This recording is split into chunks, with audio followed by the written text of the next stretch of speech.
2024. It's 8 a.m. in the Gambia and live on West Coast Radio. It's Coffee Time with Peter Gomez. Thanks for joining us. And Coffee Time is brought to you in association with partners led by TAF Africa Global, Bloombank Africa, Easy Financial Services, Global Properties, the Gambia Experience, Wave, the U.S. Poultry and Egg Export Council, and GAM Food Trading. Looking for an establishment where value for money and unrivaled services with admirable turnaround time is guaranteed? The Port of Banjul is the perfect place for you. A vital gateway for trade offering connections to numerous global destinations. With improved infrastructure combined with a flexible tariff, the Port of Banjul remains a vital node in maritime trade. Along with its dedicated workforce, efficient service delivery, technology-inspired innovation, and an impressive record in handling all type of cargo. The Port of Banjul is also widely acknowledged as one of the safest ports on the continent with no history of piracy.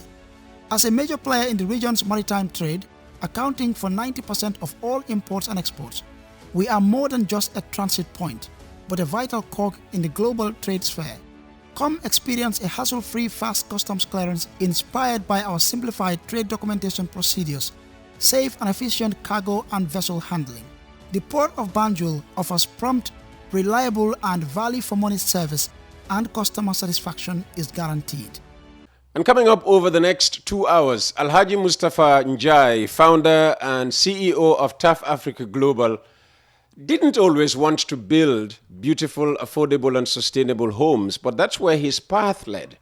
Now, every year for the past 3 or 4, I've spoken to TAF on Coffee Time at least once, usually for an hour, even if it's on the 2-hour Tuesday edition. But today, TAF, nicknamed The Builder, is our sole guest, something we didn't allow before, to have just one person monopolize the entire 2 hours. And the reason for that is TAF has got a lot to share about his beginnings, his business, his charity work, social media activity, even political activity, among a host of things. But also he wants to take whatever question you may have to throw at him. And since this 2-hour broadcast is also being live streamed to users on his various social media platforms, Facebook, Instagram, etc., we may have contributions from Nigeria and Sierra Leone, where the TAF brand has expanded to. Now, if you send your question or comment to WhatsApp +220 92323333, it will land directly in my account. And if you send via the TAF social media accounts, they'll be forwarded to me. Remember, we are still radio-based, although we have started slowly to branch out to social media. Now, he may be the sole invited guest today, and therefore priority of the program, but our regular and prolific essayist, Alhaji Barrow, keeps his place on the show, as do the reporters and editors of the 4 dailies. I'll have the newspaper headlines for you very shortly, and later, Alhaji Barrow's essay on the government-drafted constitution, which is now under consideration in the National Assembly. And I guess another immovable I should have mentioned are the adverts, and TAF Africa Global just happens to be one of them. Did you know service plots are now available at Baki? Welcome to Baki, TAF City's 4th residential estate. Yes, service plots available at Baki with 3 years interest-free payment plan with a minimum deposit of only $94,000, and it will come with fence plot, water reticulation, electricity, solar street lights, and bituminized internal roads. Are you ready to build your dream home for yourself? Call us now. Thanks for joining us on radio, on Facebook, Instagram, and whatever your preferred social media platform is. Let's meet TAF for the first time this morning. Welcome, TAF. As I said a few minutes ago, we meet at least once every year, but usually for 1 hour. So why have you decided to do 2 hours this time round?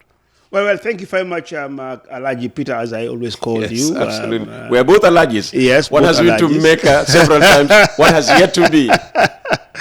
Well, thanks a lot. But the reason is that I think there's a lot to talk about. There's a lot of things that is happening around personally my life. As I get close to the middle of the 4th quadrant, That's one. Obviously, my experience, I mean, having worked for almost 50 good years. Wow. And non-stop. And then having run my business for 35 years and qualified as a senior citizen. I mean, there are a lot of things that are happening in this country today. A lot of things are happening in the sub-region that I belong, that I do a lot of business, and globally. So I have quite a number of young people who look up to me. Absolutely. And therefore, that's what experience is all about. That's what wisdom is about. It must be shared. It must be shared in this day and age, and also being very open about people's opinion. That's why I offered to answer any question that comes in. Fantastic. Fantastic. We must be cultured. We must be cultured in being very open, about issues, and not taking it otherwise. So there you are, Taf, willing you to ask any question this morning. More from Taf over the next 2 hours.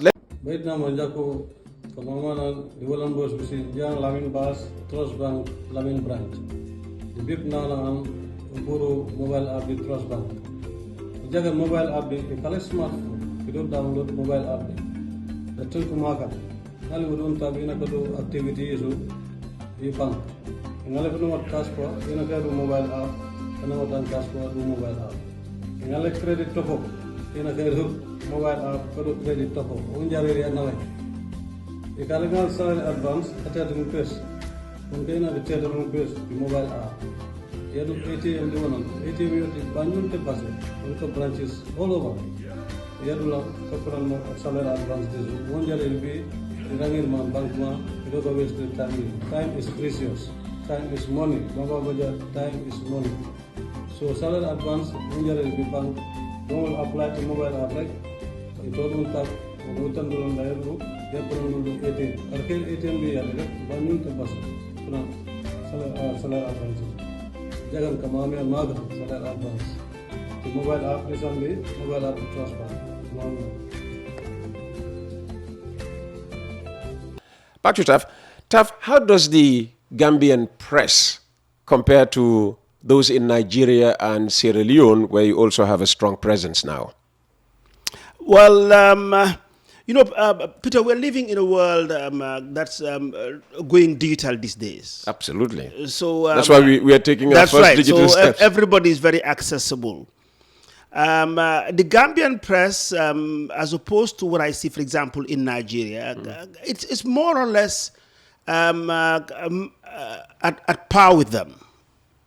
Because today, remember, all of us, I mean, let's take the press to be particular. I mean, the press itself, you guys go to the same schools, you've got the same network, and, you talk to each other.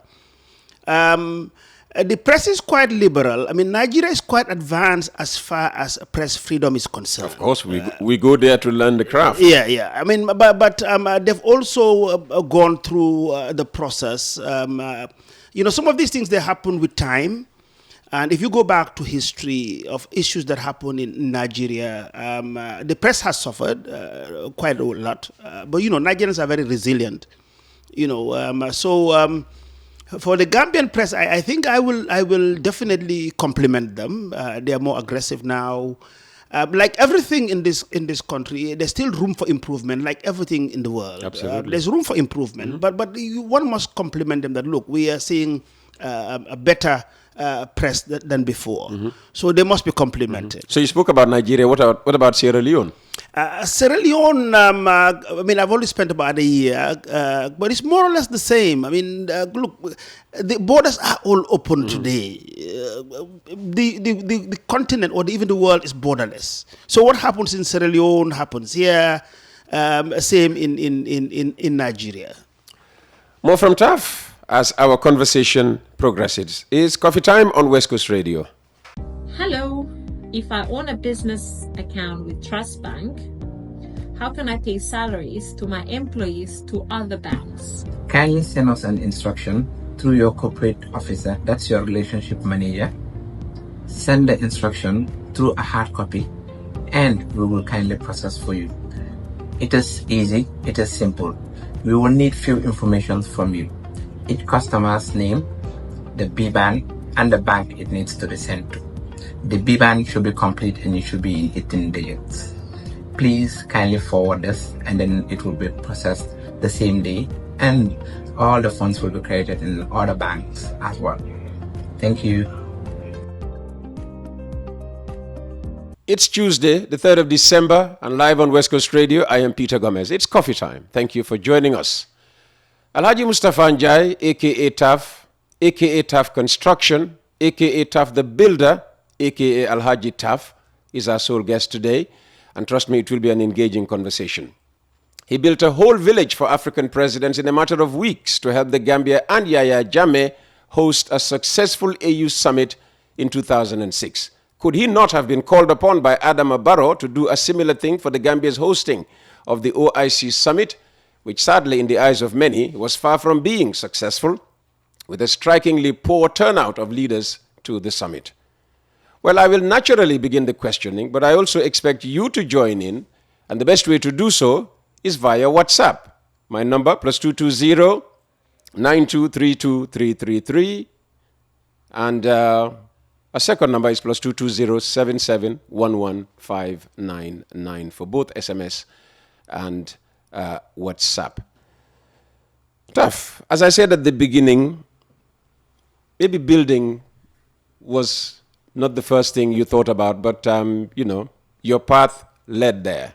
And when did you consider, going into the construction business in the first place?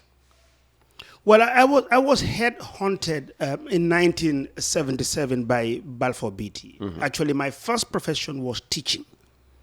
I mean, I left school. Like most of us, it's the first thing I did as well. That's right. So I left school in 1975 June. Graduated, took my O levels. That was when I was getting into St. Augustine's High. That's right. So then in September, I was employed by Gambia High School as a junior teacher. So I didn't have a break. Oh, tough, you went to the wrong school.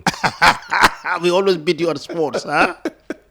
So because I was so good in carpentry, there was two of us. One Lamin Jaju, who I think is now resident in the UK. So they wanted to encourage us to take up carpentry. So I was employed as a junior teacher at Gambia High School. I spent about a year there. And then again, I was identified and headhunted by Miserio. Lamin St. Peter's now was called Miserio. It was a technical center. So I was employed as a junior instructor where I stayed for a year. And again, through a cousin of mine, and a young uncle of mine, Balfour Beatty, we are looking for a young engineer's assistant. And because I had done, carpentry, which involved at the time technical drawing and so on, I was headhunted and I went for an interview and was given the job as an engineer's assistant with Balfour Beatty. And that's where my building career started. And building, engineering, architectural, draftsmanship, surveyor. I mean, I did everything as far as construction is concerned whilst working with Balfour Beatty. Mm-hmm. And how was the transition from carpentry, which, was your area of expertise, to building, to construction? Well, I mean, the best of builder is a carpenter. Is that so? Yes, yes, because carpentry needs precision. I mean, sure. I told somebody recently that I can bet my last dollar that in this country today, if I am to find a carpenter that can make a dovetail joint, you will hardly find it. And in our time, those are the things that we used to do. I mean, how to measure the principles. You need to understand even the grains, the way they run on a wood, how to plane it, the different tools to use. And that's how well we were trained at the time. So who does dovetail joints these days? Computers? Nobody does. Computers? Nobody does. What they do pin and a hole and just glue it fast. Wow. Nobody does it. Sadly, even imported furniture, it's just cut and fit.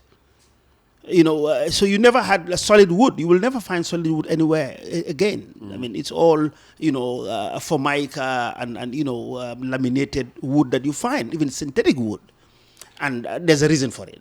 And in the unlikely event somebody is tuning in and hearing about this TAF for the first time, how did TAF begin? I mean, they would hear about TAF Africa Global and imagine this, real estate tycoon in their head and thought, well, maybe he must have been born with a silver spoon in his mouth? Well, as we say, Peter, I mean, the longest journey starts with a single step. And that's how I started. I've got a lot of, these days with wisdom and age, I tell the young ones that life is more of a ladder than an elevator. Everybody wants to go to the top. You don't just step into an elevator, press a button, and then you move from, floor 1 to 30. You take one step at a time, floor by floor. So I started very young. I mean, I've told you how I worked for Balfour Beatty. I worked for Balfour Beatty for 5 good years, 60 good years. Then I worked for Luis Diaz de Losada, Afro-Atlantic. Remember Afro-Atlantic? Yes, I was the project manager, the site engineer at now what is the Trust Bank Limited. It was then a Gambia Commercial and Development Bank. Yes, GCDB. Then from there I worked for Cisse and Sons. So in total, I did my apprenticeship. I worked for others for 15 good years before I started my own business, which I tell a lot of these young ones. I mean, a lot of them come to me for inspiration. And the common question is, we want to be like you. I mean, how can we be like you? So it doesn't happen overnight. There's not a single formula that you put together to become successful. There's a process that you follow, and the process of success is going through a real apprenticeship, which I'm sure applies to you. If you were sitting where I am sitting now and asked the question, where did you start or how did you start? Today, here we are with this small enclosure, with all these gadgets, broadcasting. If you think about when you started broadcasting, it was completely different. I tell them all the time. Yeah, so I started from very humble background. I mean, I wasn't born into a family of business. My mother, sold Buroliba. This I've said, and it's gone viral. That is business. Yes, petty business. And then my dad was a public servant, who worked at the Public Works Department.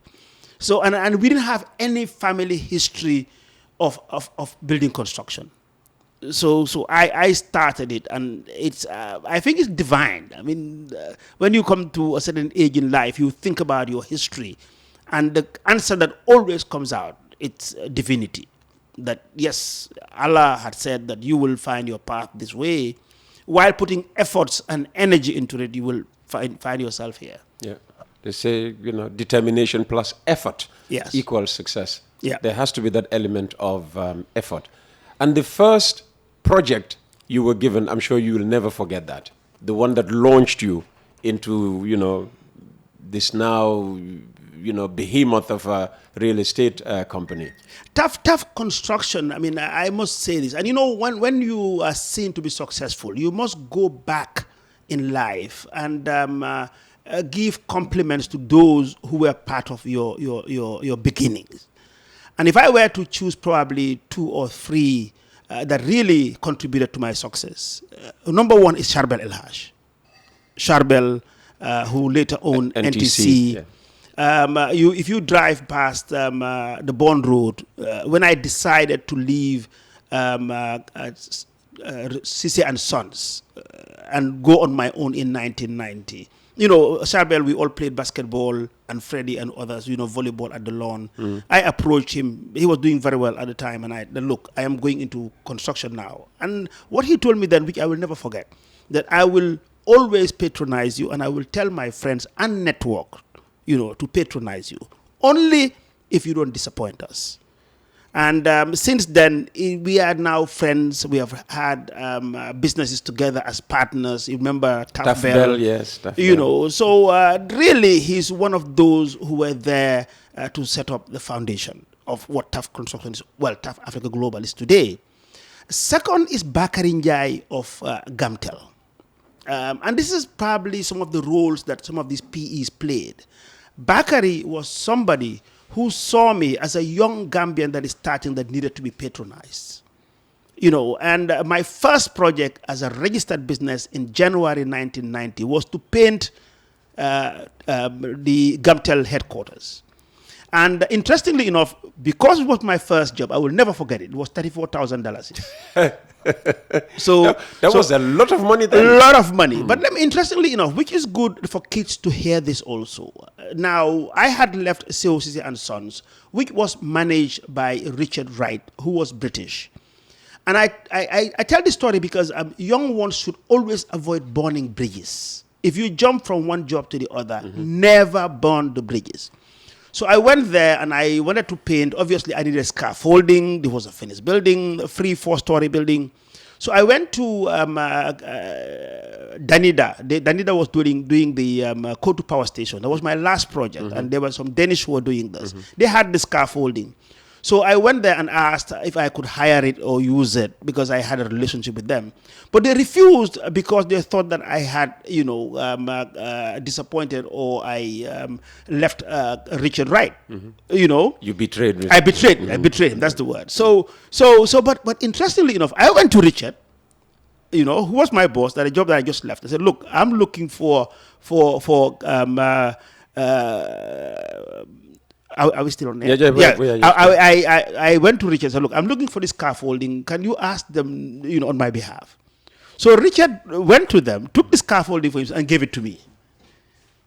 So that's a lesson to learn, that you always need to keep relationships. You never know when you need them next. So Bakari Njie really contributed in our humble beginnings, Gamtel patronizing us. We did quite a lot of work for them. For government, I will never forget that we built the current Women's Bureau, which was a public tender. We tendered and we did it. The MRC, we did very complicated jobs for them. Working for the MRC with international architects and engineers was one of the most challenging works I've ever done. We built the HIV lab, and the TB lab at the MRC and the admin building. It's still standing there. So quite a number of projects at the very beginning, and yes, gradually we moved on. Okay. Yeah. And the first individual home you built that launched, all these real estates now that we see, in the country, in Nigeria, and also in Sierra Leone. In terms of individual home, I'll go back to Cape Point, Ibu Jalo. The time that you used to do your cut job, one of the things that I had when I worked for COCC, I negotiated in such a way that I can do my private work after work. And I was allocated a pickup. And they will allow me to use the pickup to do my private job. So, again, these are lessons to learn. Anything that you do in life, please make sure that you negotiate properly. So, Ibu Jalo, who called Ibu Nene, who's like a family friend, he built a house in Cape Point. I remember I built that house. Mustapha Ngom in Cape Point, and many, many, many more, Dr. Senghor and others. The list can just go on. But those are the days of cut job. Cut job meaning that this is work that you'll do after your regular employment. I referenced the AU villas, earlier on in 2006 when we hosted the AU summit. You weren't given much time, but you came up with, the AU villas. Talk us through that first before I ask the question whether you couldn't have done the same thing for the OIC. Okay, first, it's always good to come out with back to history. There was a lot of misconception about the AU villas. And, when you sign a contract, Peter, it's not supposed to be public. These things are supposed to be confidential. Any agreement that you have between two parties is not meant for the public. So people must understand this. Okay. So obviously at the time, a lot of things were misconstrued. It wasn't a contract. So some people did ask questions, why didn't they tender it? And again, let me now tell you, again, individuals, it was Bolong Sonko, who's still alive, and former External Affairs Minister, Permanent Secretary. And Modu Sose, late, may Allah give him a place in paradise. Amen. So the two of them were appointed to manage the AU project. Now the AU was very peculiar the way it happened. Yahya Jammeh went to Sudan in December for an AU summit, and there and then did everything possible to host the next summit, which was supposed to now be 6 months. So June 2006, he went there and had the undertaking that he will host the AU summit. So we only had 6 months. So he came back, appointed these guys in December, and one of the most important things that you must have when you host summits like this are the residences of the heads of states. Without that, they will not come. You need to have proper residences for them. So they came around. We just started Brufut, and they wanted to rent some of the houses that were being built. So fast track, I told them, look, this is not possible. They are sold already. There are owners, but they asked, but how can you assist? So as an entrepreneur, I thought, look, okay, let me think about it. We had a parcel of land, that's where the AU villas are now situated, where they are located. And the land belonged to us. It wasn't government land. So we had title to the land. The land is ours, was part of Brufut Gardens, which was allocated to us by government. So I cordoned it off, drew up 52 villas, because at the time there were 52 heads of state that were supposed to come. And government didn't have the money at the time to start with. So they had wanted this thing done. I asked about the money. They didn't have the money. So they wanted to go to Njie. And I stopped them not to go to Njie. That I will make the moves to approach him, and that, look, you guys came to see me, and this is it, and these are my conditions. And reason being, which I do up to now, I try to avoid red tape between me and decision makers to have the political will. When you do certain things that we do now, the political will must be there, and at the very top, the executive plays a role. If you have him on board, then everything flows. So at the time, Njie was the Secretary General. I called him up that these guys came to see me, and fast track. He said, yes, great idea. I'll tell him. And he saw me immediately. It was on a Friday at 10 o'clock. I went, I had all my drawings prepared, lessons to learn. When you speak to the executive, be well prepared and be brief. So I went there, showed him what was doing, and he asked the question, are you sure you can do this? He couldn't believe it. But again, as we move further, after the success of it, he went to the Makati Square, and the whole story was turned around. But again, lessons. Always give the glory to the politicians. Mm-hmm. Never take the glory away from them. How did he turn the story around for those who... Well, he said that it was his idea, and he called me in, and he even said jokingly that when he told me that he wanted this built in 6 months, I was sweating and the AC was on.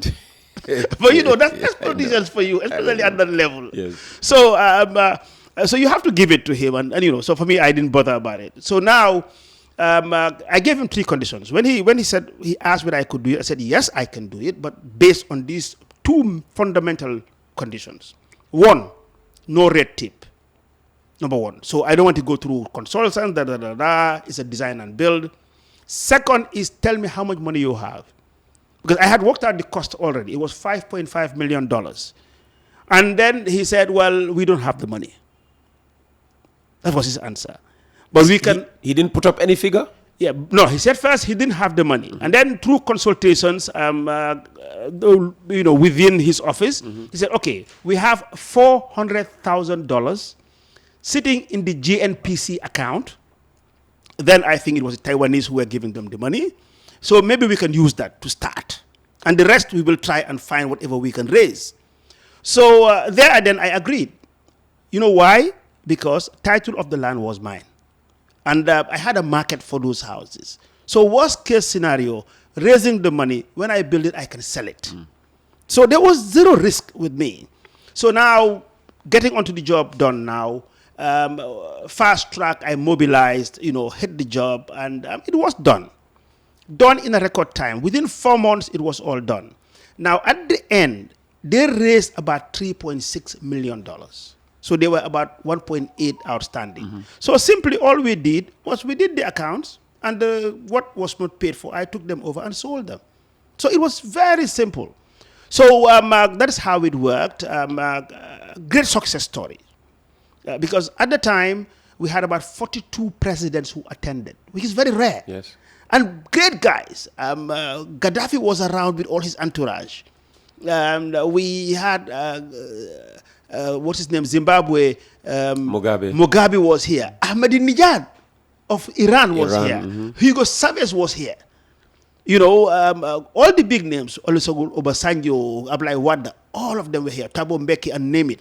So 3 days before the summit, I made sure that I stayed there. I didn't go home. I stayed there because if anything was to go wrong, obviously my head will be cut off. So we just made sure that it worked, and we thank God that it worked. And again, Peter, that's one thing that happened in this country. The AU really united this country. Everybody was on board. Remember, you used to do the interviews weekly. You know, and when he came to inaugurate, the building project, I MC'd remember you were the MC at the time. So those are again lessons to learn. That was one thing that united everybody. Everybody was on board, and it was a success. Absolutely. Why couldn't you have done the same for the OIC summit? I mean, the OIC is a bigger organization than the AU. Well, Peter, we tried. And I will tell you here, for the records, when this government came in 2017, some of us made moves to help in situations like this. And namely, again, you know how close I am to Alpha Bari. We thought, look, what can we do to assist with this AU? And again, on record... With this OIC? Sorry, the OIC, sorry, the OIC. Even identifying the staff, it was us who identified Lamin Sane. That, look, we need to get somebody with the right pedigree, the right profile, first to make sure that he manages this. Just like the way that Bolong and Modu Sose did this. Okay. So now, actually, and I will say this again, I was the one who went to, at the time, lawyer Usainu Dabo, who was the Minister of Foreign Affairs at the time, to tell him about this young man. Maybe he knew him before. Same thing, the president. And the president at one time called me in when some issues happened, that I was the one who recommended him. So fast track, that was number one. But what I told Sane at the time, he tried to get me to get involved in this. I said, look, if I do so, they will think that it's for a purpose. That I brought you in, or I was part of those who brought you in for a reason. Because so I will assist, I will advise, but I will not get involved. It could have been done. For example, the AU villas could have been refurbished. It was still owned by government. The majority of them are owned by government. So it could have been refurbished. But again, I don't know what happened internally. But it could have been done. It was a shame that at the time of hosting the OIC, we couldn't provide, proper residences for the heads of states. Somebody just texting in, good morning, Peter and Taf. I remember Taf building Fatima High School in Buyam, the first high school in the Fonyis around 1990. Yes. You probably forgot that one. Yes, I forgot. It was in 1992. In 1992, yes, I built the Fatima High School, again with the Catholic mission. It was a steel structure. It was a steel structure. Palmarima, there are units facing the beach. I built those two with steel structure, which is the steel structures I used to build in Nigeria. Alhaji Mustapha Njie, a.k.a. Taf, is our guest. It's coffee time with Peter Gomez. It goes with adverts. We will be back right after this break. Did you know service plots are now available at Baki? Welcome to Baki, Taf City's 4th residential estate. Yes, service plots available at Baki with 3 years interest-free payment plan with a minimum deposit of only $94,000, and it will come with fence plot, water reticulation, electricity, solar street lights, and bituminized internal roads. Are you ready to build your dream home for yourself? Call us now